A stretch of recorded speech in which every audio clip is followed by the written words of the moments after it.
Welcome back to another technical deep dive here in the debug zone. Today we're tackling a big question and breaking it down with insights from other users. Hopefully this clears up some misconceptions and helps you get the answer you need. So buckle up, stay a little curious, and let's jump right in.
And that's a wrap.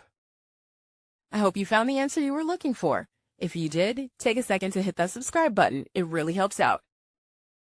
And let me know in the comments which solution worked best for you. See you next time in the debug zone.